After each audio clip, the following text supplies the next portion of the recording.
Assalamualaikum warahmatullahi wabarakatuh. Alhamdulillahillazi hazana lihaza wa ma kunna linahtadiya laula an hadanallah.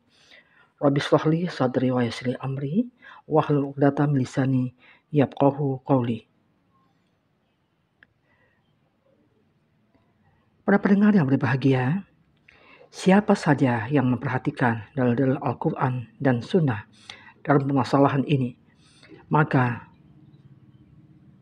dia akan menemui banyak dalil yang mengajak hamba untuk melaksanakan segala hal yang dapat menguatkan tauhid, menumbuhkan dan memberi makanan atau siraman kepada hati kita agar tauhid kita teguh. Rasulullah menganjurkan agar tindakan yang kita lakukan dalam bertauhid untuk melindungi tauhid dan menutup setiap jalan menuju syirik adalah: pertama, kembali bertaubat kepada Allah. Kedua, membatasi ketergantungan hati hanya kepada Allah. Maksudnya hanya kepada Allah kita berharap dan takut hanya kepadanya. Jangan bergantung hati kepada yang lain selain Allah. Yang ketiga, kuatnya kemauan untuk mengharapkan karunia dan kebaikan Allah, serta berusaha untuk mencapai hal tersebut. Keempat, membebaskan diri dari penghambaan diri kepada makhluk yang lain. Tidak bergantung dengan mereka dari segala sisinya. Kemudian yang kelima, mengerjakan dan dengan sempurna amalan-amalan ibadah yang tampak maupun amalan-amalan ibadah batin yang berkaitan dengan hati, serta melengkapi kekurangan-kekurangannya. Keenam, khusus untuk dalil-dalil Al-Quran dan Sunnah, untuk menyempurnakan ruh dari ibadah, yaitu keikhlasan yang sempurna kepada Allah semata.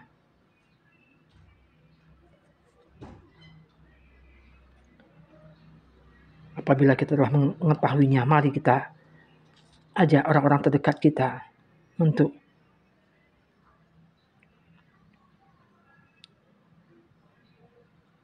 menuju jalan yang ridha Allah, jalan lurus dengan berpedoman kepada Al-Quran dan Sunnah Rasulullah. Selain memperkuat tauhid, syariat melarang hal-hal yang biasa merusak, yang menjurus kepada kesyirikan, seperti melarang berbagai perkataan dan perbuatan yang pada semua itu terlihat cenderung kepada untuk melebihkan atau menyembah makhluk yang lainnya. Kemudian melarang hal-hal yang menyerupai orang-orang musyrik, karena itu membuat orang condong kepada kesyirikan. Kemudian melarang perkataan maupun perbuatan yang besar kemungkinan mengantarkan pada kesyirikan. Semuanya adalah dalam rangka menjaga kemurnian tauhid.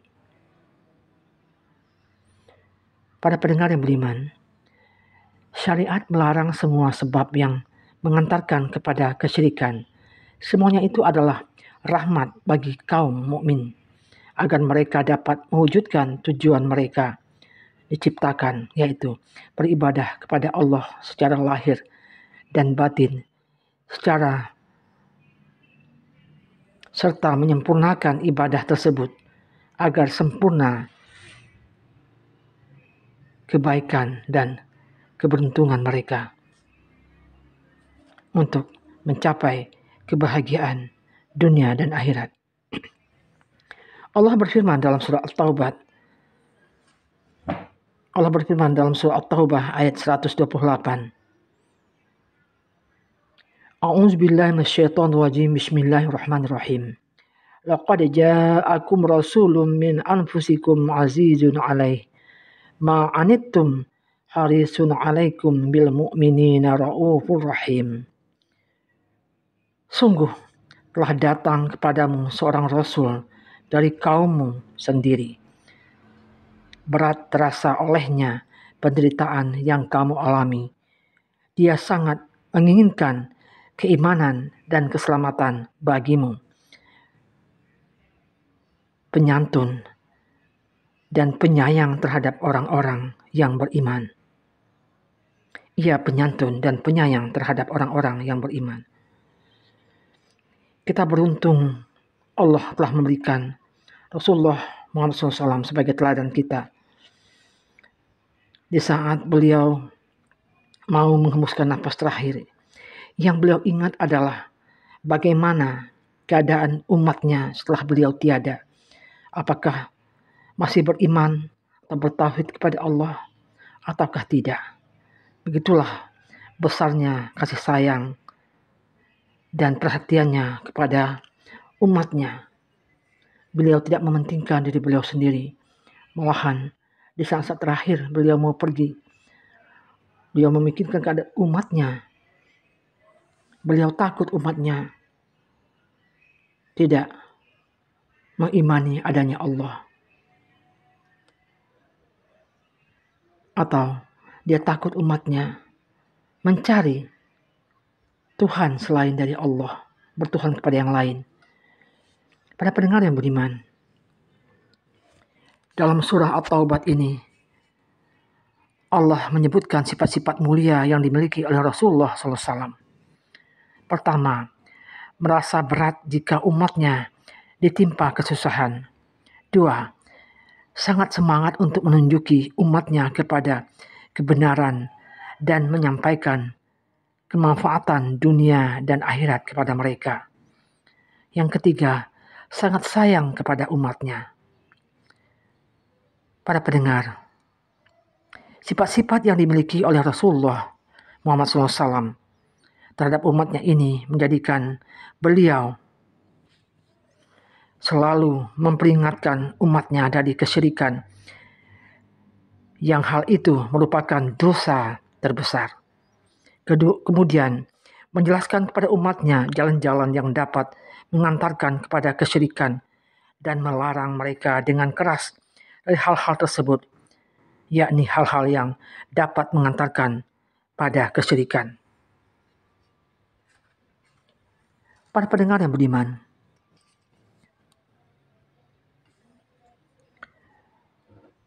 hal-hal yang termasuk jalan-jalan yang bisa mengantarkan kepada kesyirikan adalah mengagungkan kuburan, sholat di sisi kuburan atau menghadap kubur, dan yang semisalnya yang bisa mengantarkan kepada peribadahan kepada kubur-kuburan tersebut.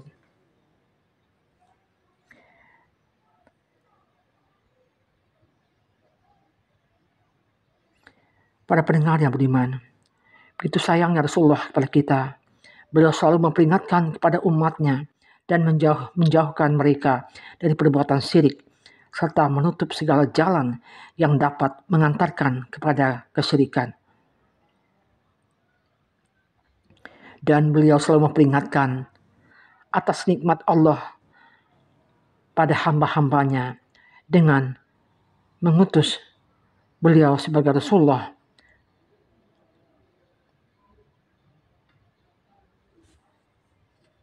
yang kepada mereka beliau selalu menganjurkan untuk memuliakan Allah dan Rasul-Nya.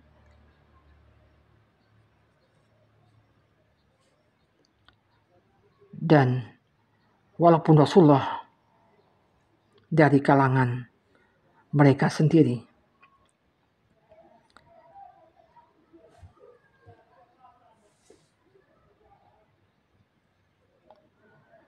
para pendengar yang beriman, Allah memuji Nabi kita Rasulullah SAW, walaupun beliau berada dari bangsa Arab yang asli dan dari kalangan Arab yang paling mulia apabila dilihat dari sisi keluarga serta nasabnya. Dan Allah menjelaskan bahwa kelembutan dan kasih sayang Rasulullah SAW kepada pengikutnya atau kepada mukmin atau mukminah atau kepada orang-orang yang beriman sangatlah besar. Para pendengar yang beriman, Allah berfirman dalam surah Al-Imran ayat 164.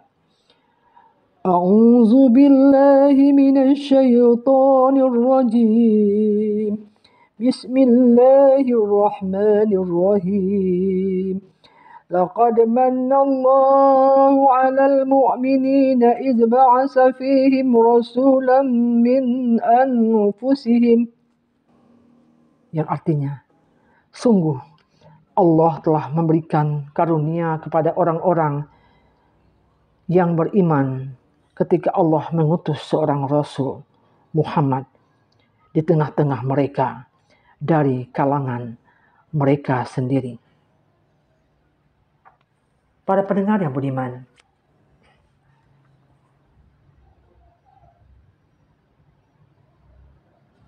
begitulah besarnya kasih sayang Allah kepada kita, sehingga Ia mengutus Rasulullah sebagai teladan kehidupan kita, agar kita bahagia di dunia dan di akhirat. Kemudian Rasulullah SAW bersabda agar kita terjauh dari syirik. Janganlah kalian jadikan rumah-rumah kalian sebagai kuburan, dan janganlah kalian jadikan kuburanku sebagai tempat perayaan. Tetapi ucapkanlah sholawat untukku, karena sesungguhnya ucapan sholawatmu sampai kepadaku dimanapun kamu berada. Diriwayatkan oleh Abu Daud dengan sanad hasan dan para perawinya yang terpercaya. Sabda Rasulullah ini yang mengatakan, janganlah kamu jadikan rumah-rumahmu sebagai kuburan, terkait dengan jangan menguburkan mayat di dalam rumah. Yang kedua, jangan mengosongkan rumah dari sholat, seperti halnya sholat sunnah, berdoa dan membaca Al-Quran. Jika rumah itu kosong dari ibadah-ibadah, maka kondisinya seperti kuburan. Maka sabda Rasulullah ini mengandung perintah untuk melaksanakan ibadah, seperti halnya ibadah sunat di dalam rumah, dan larangan beribadah di kuburan seperti yang dilakukan orang-orang musyrik terdahulu.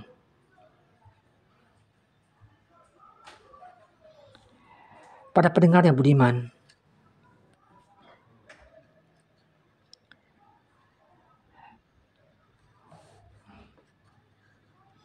Ali bin Al-Husain, dia melihat seorang datang ke salah satu celah pada kuburan Nabi, lalu masuk ke dalamnya dan berdoa. Maka dia pun melarang orang itu dan berkata, maukah kamu aku beritahu satu hadis yang aku dengar dari Rasulullah. Rasulullah bersabda, janganlah kalian menjadikan kuburanku sebagai tempat perayaan, dan janganlah kalian jadikan rumah-rumah kalian sebagai kuburan, tetapi ucapkanlah sholawat untukku, karena sesungguhnya doa salammu sampai kepadaku dimanapun kalian berada.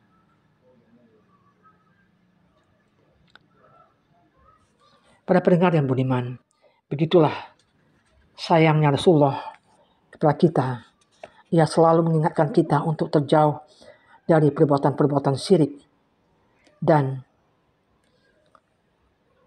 dia selalu memberi arahan agar kita selalu bertauhid dengan tauhid yang benar dan menutup setiap jalan menuju kesyirikan. Semoga dengan sedikit berbagi ilmu pada hari ini berguna untuk kita semua, terutama untuk diri saya sendiri. Demikianlah, billahi taufiq wal hidayah. Assalamualaikum warahmatullahi wabarakatuh.